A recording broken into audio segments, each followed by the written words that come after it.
ಒಂದು ರೋಚಕ ಸ್ಟೋರಿ, ಒಂದು ಇಂಟ್ರೆಸ್ಟಿಂಗ್ ಆಗಿರುವಂಥ ಸ್ಟೋರಿಯನ್ನು ನಿಮಗೆ ಹೇಳ್ತೀವಿ. ಇವನು ಸಿನಿಮಾ ನಟಿಯರ ಗೀಳನ್ನು ಹುಡಿಸ್ಕೊಂಡ. ಏನು ಮಾಡ್ದೆ ಅವನು? ಕಳ್ಳತನ ಕೇಳ್ದ. 3 ಕೋಟಿ ಮೌಲ್ಯದ ಮನೆಯನ್ನು ಕಟ್ಟಿಕೊಟ್ಟಂತೆ. ಅಪ್ಪ, ಏನ್ರಿ ಅವನು? ಪೊಲೀಸರು ಏನು ಮಾಡಿದ್ರು ಇವನ ವಿಚಾರದಲ್ಲಿ? ಇಲ್ಲಿದೆ ನೋಡಿ ವರದಿ.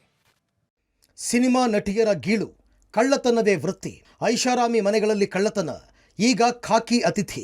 ನಟಿಗಾಗಿ 3 ಕೋಟಿ ಮನೆ ಕಟ್ಟಿಸಿದ್ದ ಪಂಚಾಕ್ಷರಿ ಲಾಕ್. ಈ ಫೋಟೋದಲ್ಲಿರುವ ವ್ಯಕ್ತಿಯೇ ನೋಡಿ ಪೊಲೀಸರಿಗೆ ಸಿಕ್ಕಿಬಿದ್ದಿರುವ ಹೈಫೈ ಮನೆಗಳ ಹೆಸರು ಪಂಚಾಕ್ಷರಿ ಸ್ವಾಮಿ.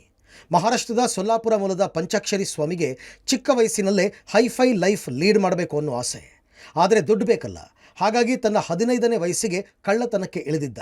ಹೌದು, ಚಿಕ್ಕಪುಟ್ಟ ಕಳ್ಳತನ ಮಾಡ್ತಾ ಇದ್ದ ಪಂಚಾಕ್ಷರಿ ಸ್ವಾಮಿ 2009ರ ವೇಳೆಗೆ ಪಕ್ಕಾ ಪ್ರೊಫೆಷನಲ್ ಮನೆಗಳನ್ನಾಗಿದ್ದ. ಮಹಾರಾಷ್ಟ್ರದ ವಿವಿಧ ಪ್ರದೇಶಗಳ ಐಷಾರಾಮಿ ಮನೆಗಳನ್ನು ಟಾರ್ಗೆಟ್ ಮಾಡ್ತಾ ಇದ್ದ ಆರೋಪಿ ಕ್ಷಣ ಮಾತ್ರದಲ್ಲಿ ಮನೆಗಳತನ ಮಾಡಿ ಹೊರಗೆ ಬರ್ತಾ ಇದ್ದ. ಹಾಗೆ ಬಂದ ಕೆಲವೇ ನಿಮಿಷಗಳಲ್ಲಿ ಮನೆಯಲ್ಲಿ ಕದ್ದ ಚಿನ್ನವನ್ನು ಫೈರ್ ಗನ್ ಮೂಲಕ ಕರಗಿಸಿ ಚಿನ್ನದ ಗಟ್ಟಿಯನ್ನಾಗಿ ಮಾಡಿಕೊಂಡು ಅಲ್ಲೇ ಬಟ್ಟೆ ಚೇಂಜ್ ಮಾಡಿಕೊಂಡು ಎಸ್ಕೇಪ್ ಆಗಿಬಿಡ್ತಾ ಇದ್ದ.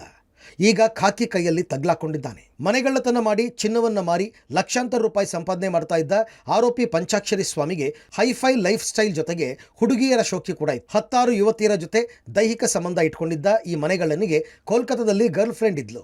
ಅವಳಿಗಾಗಿ 3 ಕೋಟಿ ಬೆಲೆಯ ಫ್ಲ್ಯಾಟ್, 22 ಲಕ್ಷ ಬೆಲೆಯ ಅಕ್ವೇರಿಯಂ ಕೊಡಿಸಿದ್ದಂತೆ. ಅಷ್ಟೇ ಅಲ್ಲದೆ ಈತ ವಾಸ ಮಾಡೋದಕ್ಕೆ 400 ಸ್ಕ್ವೇರ್ ಫೀಟ್ ಮನೆ ಕೂಡ ತೆಗೆದುಕೊಂಡಿದ್ದಂತೆ. ಕಳ್ಳತನದಲ್ಲಿ ಪಂಚಾಕ್ಷರಿ ಸ್ವಾಮಿ ಪರ್ಫೆಕ್ಟ್ ಆಗ್ತಿದ್ದಂತೆ ಈತನ ಆದಾಯವೂ ಜಾಸ್ತಿಯಾಗಿತ್ತು.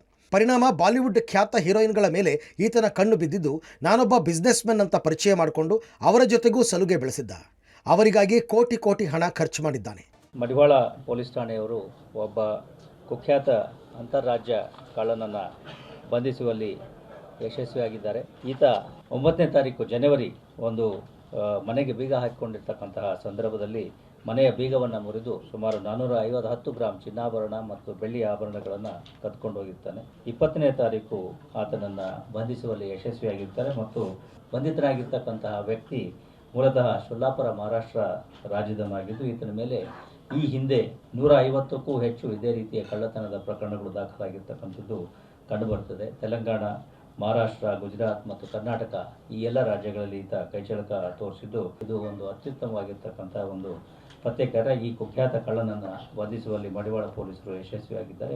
ಹೀಗೆ ದೇಶದ ವಿವಿಧ ರಾಜ್ಯಗಳಲ್ಲಿ ಕಳ್ಳತನ ಮಾಡಿ ಬಿಂದಾಸ್ ಲೈಫ್ ಲೀಡ್ ಮಾಡ್ತಿದ್ದ ಪಂಚಾಕ್ಷರಿ ಸ್ವಾಮಿ ಬೆಂಗಳೂರಿನಲ್ಲಿ ಕೈ ಹಾಕಿದ ಮೊದಲ ಕೇಸ್ನಲ್ಲೇ ಪೊಲೀಸರ ಕೈಗೆ ಸಿಕ್ಕಿಬಿದ್ದಿದ್ದಾನೆ. ಸದ್ಯ ವಿಚಾರಣೆ ನಡೆಸ್ತಾ ಇರುವ ಪೊಲೀಸರಿಗೆ 180ಕ್ಕೂ ಹೆಚ್ಚು ಮನೆಗಳ್ಳತನ ಮಾಡಿರೋದು ಬೆಳಕಿಗೆ ಬಂದಿದೆ. Umesh, crime bureau, public TV.